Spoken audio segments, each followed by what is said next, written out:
to 8 years of lies. Mark's story. My name is Mark.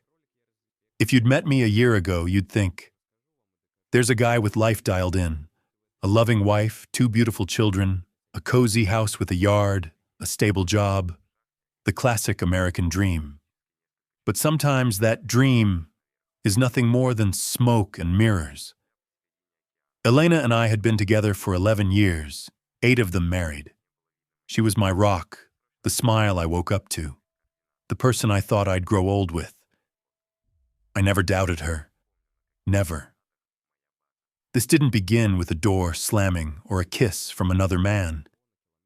It began with small things. I remember a Wednesday in September clearly. The children were asleep, I was washing dishes, and Elena was in the living room with a glass of wine. I asked her the usual, "How was your day?"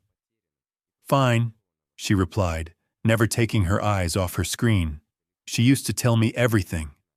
Now, one-word answers. She started staying late at work. A project's on fire. Meeting the client. And then, her phone. It used to be where it fell. Now it was always face down in her pocket. One evening, jokingly, I reached for her phone. She snatched it away like it was a live grenade. "Don't you ever invade my privacy!" she shouted. I froze. It hit me, cold and clear. Something was wrong. I began noticing other things. A $300 charge at Victoria's Secret. A gift for a friend. A new hairstyle. A gym membership. An expensive new perfume. Lingerie she'd never wear around me. I felt insane, like a spy, a traitor. But I couldn't live without knowing. Then, one night, she fell asleep deep. I took her phone. It had a new passcode. In my head, I remembered something she said once. Her mom's birthday. I tried 03-17. It unlocked. What I found, I'll never forget. He called her Little Witch. They'd been chatting for years. Photos, nude pictures, plans, hotel room details. They mocked me. "He has no clue. Tell him it's a meeting, done." I'm so tired of pretending with him. I felt the ground vanish. A vacuum formed in my chest. I sat in the dark, scrolling through. An 8-year affair. Business travel, a resort, sick day, sex in a hotel. She had led a double life. I couldn't breathe. I couldn't eat. I couldn't sleep. For 3 days, I existed only to screenshot everything. Cold, pain. Then, on a Saturday when the kids were with grandparents, I placed all the evidence in front of her and asked, "Who is Brian?" She went pale. "What?" "Brian, from the messenger, hotels, photos, love letters, what is this?" She started with denial. "You invaded my privacy." "Stop! Just tell me the truth." I started quoting the messages. Her face crumpled. Tears, hands over her face. She fell to her knees. "I didn't mean to. I got lost. I needed warmth." "You slept with him for 8 years. That isn't a mistake. It was your choice. Every single fucking day." I filed for divorce 3 days later. The scariest part wasn't the anger or betrayal. It was telling the kids why mom and dad couldn't live together anymore. I said, "We both love you. We'll just live apart." I didn't reveal Brian's name. Not yet. Maybe one day they'll understand. Epilogue. Almost a year has passed. I'm still learning to trust. I still wake up drenched in sweat. I still remember how she held my hand after coming back from him. You know what hurts most? I would have died for her, without question. But she looked me in the eyes and lied for years. Now I understand. Betrayal isn't merely cheating. It's the destruction of your reality, the one you lived in, the one you believed. So if right now you feel something's off, don't ignore that gut. Because hell, my friends, hell is when you realize the person you loved, you never knew at all.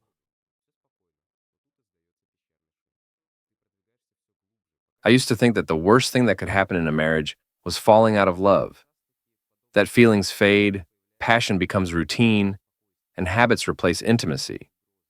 But I was wrong. The real worst is realizing the person who sleeps beside you is no longer the person you thought you knew. October, Illinois. The wind had started turning sharp. Trees were shedding their leaves one by one. I got home around 6 in the evening. Emily had texted earlier saying she had a late meeting at the agency. I didn't think much of it. I cooked her favorite, garlic butter pasta with parmesan, lit a candle, turned on some jazz.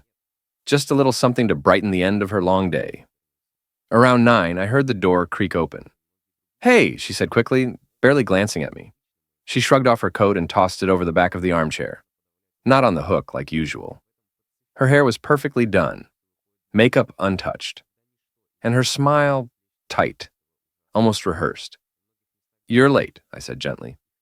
"Yeah, meeting ran long, then dinner. Nothing crazy." She smelled like YSL Libre, the perfume I gave her 2 years ago for our anniversary. The one she said made her feel too grown up. "You want something to eat?" I grabbed a salad from Panera on the way. "Panera? I thought you hated Panera." "Yeah, well, sometimes it's fine." She disappeared into the bathroom without another word. I stayed at the kitchen table, staring into the candlelight. For the first time in 14 years of marriage, I felt afraid. I started noticing things. Quietly, no accusations, no outbursts. She began keeping her phone face down. Spent longer in the shower. New lingerie sets appeared in our laundry. She started doing her makeup just to go out and grab milk. I told myself it was seasonal, a style shift, stress. Until one night, walking past the bathroom, I heard her voice. "No, you're crazy," she whispered with a giggle. "Yeah, Marcus, you should have been more careful in the elevator." I almost got caught. Marcus. It hit me like a switchblade. Her boss, mid-40s, married. She had mentioned him a few times before, strict but brilliant. I stood in the hallway, frozen in the dark, and said nothing. The next morning, I set up a mirrored iCloud connection to her phone. I hated myself for it. But I couldn't live in doubt anymore. It didn't take long. Texts, photos, locations. "Same room at Oak Hills tonight? I've missed you. Hope your husband isn't getting suspicious. You lie so damn well. I love you more than I should." But the deepest cut came from an archived thread with Josh, my best friend. "Sometimes I feel like you understand me better than Jason ever did. You're easy to be with. No pressure, just us." I couldn't breathe. I sat on the hallway floor with my hands shaking, surrounded by screenshots of my own humiliation. 2 days later, I asked her to talk. We sat at the kitchen table. I laid the photos in front of her, the text logs, hotel receipts. She looked down, then froze. "You want to say anything?" I asked. She was quiet. Then tears began to fall. But it wasn't guilt, it was panic. She realized it was over. "Why?" I asked. Why?" She stared at the table for a long time, then whispered, "I don't know. It just happened." At first, it was harmless. I was bored. Then Marcus started noticing me. Actually noticing. I felt seen again. "You were always somewhere else, even when you were home." "And Josh?" She put her face in her hands. "That was a mistake. We were drinking. It was once. It meant nothing." I didn't believe a word. I filed for divorce within a week. I sent an anonymous envelope with all the evidence to HR at the agency. Marcus was investigated. Emily was fired for violating company policy. I packed my things, rented an apartment closer to my daughter's school. I didn't say a word to Josh, just forwarded everything to his wife. She called me sobbing. We didn't say much, just cried into the silence together. Sometimes I still wake up at night and I hear her voice in my head. "You drive me crazy, Marcus." I try to erase it. But memories are like old VHS tapes.